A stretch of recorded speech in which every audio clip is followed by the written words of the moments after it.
Hey guys, so in this video I'm gonna talk about why I stopped playing Paladins, and it's just sad because at the end of the day it was a great game which was handled very poorly. Because when I played this game, the hero shooter games were becoming really popular. I personally don't like these kinds of games because I am from a background where I played only military shooter first person games, but this game was free so I tried it anyway and I loved it. But then the game started changing, and I know you are supposed to adapt to the changes that the devs are making to their game, but the changes were just so drastic that after a couple of patches it just felt like a different game. A couple of examples would be when they nerfed the mobility. That I think really hurt the game, in my opinion. Some people might say that the mobility was too much, but I would say that it really made the game kind of fast paced. You had to practice your aim, because if you're playing Maldamba and you landed a stun on an Androxys that is just dashing left and right, or you landed a stun on a EV that was just about to blink away, or even on a Drogos that was just about to fly away, it felt good and really rewarding, because the hitboxes in this game is really big compared to the character models. You would sometimes shoot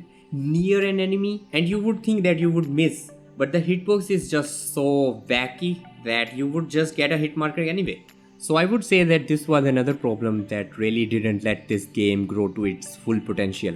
And after that, everything started going downhill. They made weapons more spammy, they buffed the projectile speeds of certain weapons, and most of the players knew that these changes were because of the consoles. Because on a console it's a lot harder to aim compared to the PC, so it makes sense. I think that they really should have kept the PC and the console balance separate, because it just can't work. Also OB64 happened, and I don't know what they were thinking. This game was at its peak when that update came out. I don't know if they got greedy or what, but it was like a nuclear bomb for this game, because it destroyed the casual part of this game.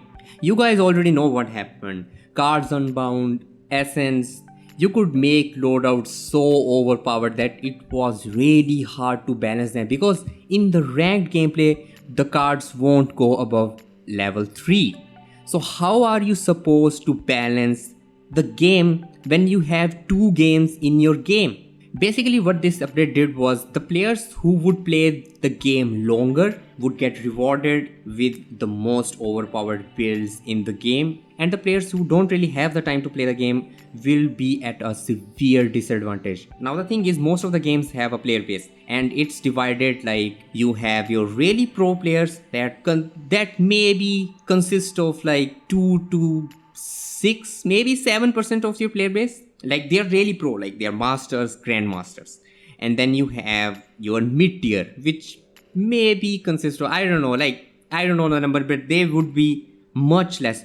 Even if you combine both of them who take ranked games seriously, it would be much less than if you compare it to the casual audience. That's why you saw so many players leave after OV64 and they basically never came back. I don't know if they came back, I didn't come back, so maybe they didn't too. Because not only you made such a system where the grind was rewarded, but you also introduced some things like those key. I don't remember what those were, but there were these keys like damage keys. If you opened the chest with that key, you would only get the cards for a damage champion. That thing really made this game kind of pay to win.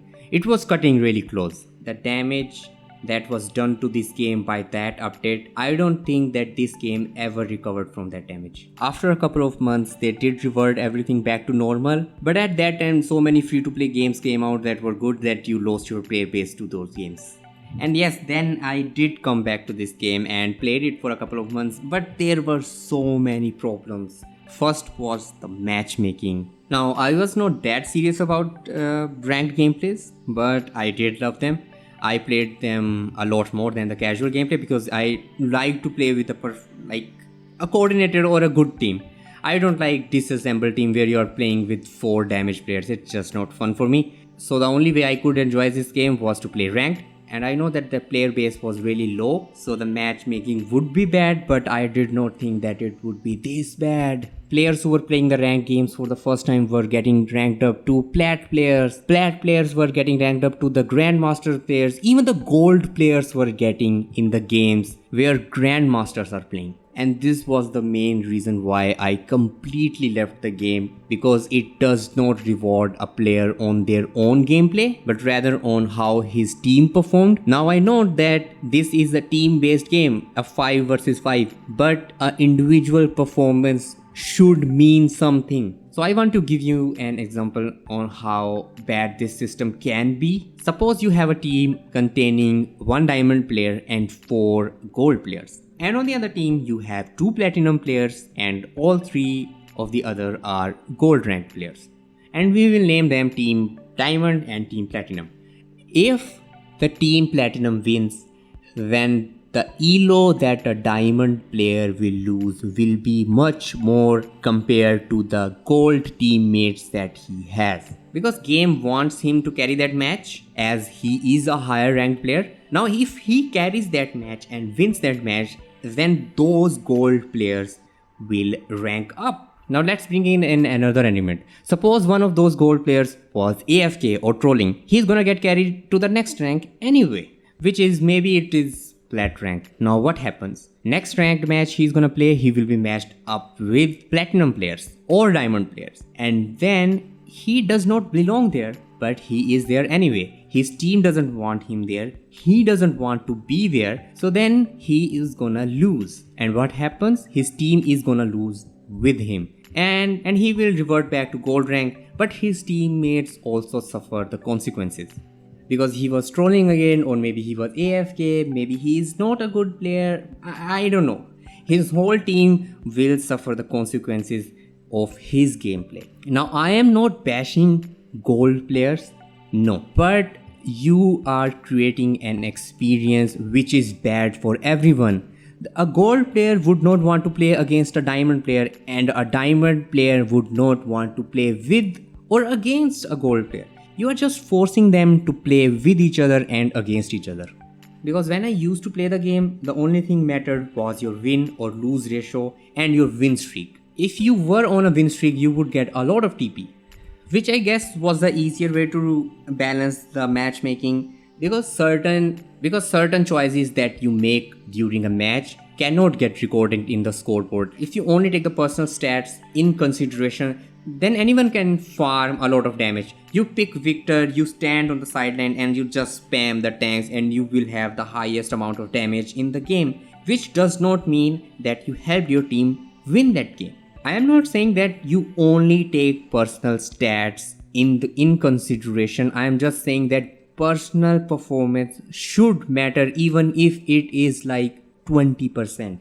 If they did start taking personal performance into consideration, like your KD, your healing, the damage that you did during the game, it would funnel in all the good players to the higher rank and would increase the quality of games in ranked matches tremendously. And I don't know how they will achieve this, because it's one thing talking about some things like giving them suggestion like do this, do that, and it's another thing whether it is executable or not. I know that most people don't like the idea when you bring in individual performance of the game. But then if you don't want to do that, at least then make it like they do it in CSGO. In CSGO, they count your individual rounds between the game, not your whole game. So you can do that in Paladins and it would make the process much more less frustrating. Saying all this, I don't know if I want to play this game again. I really don't know. Maybe I will give it a try on some later date. But right now I have no intention of playing this game. And I know that this game is not doing that good if you look at the Steam chart, which does not tell you the whole story, but it really could have been a great game. So this is gonna be it for this video. I will see you in the next one, maybe with some different game, or maybe this game. I don't know at this point. So yeah, bye.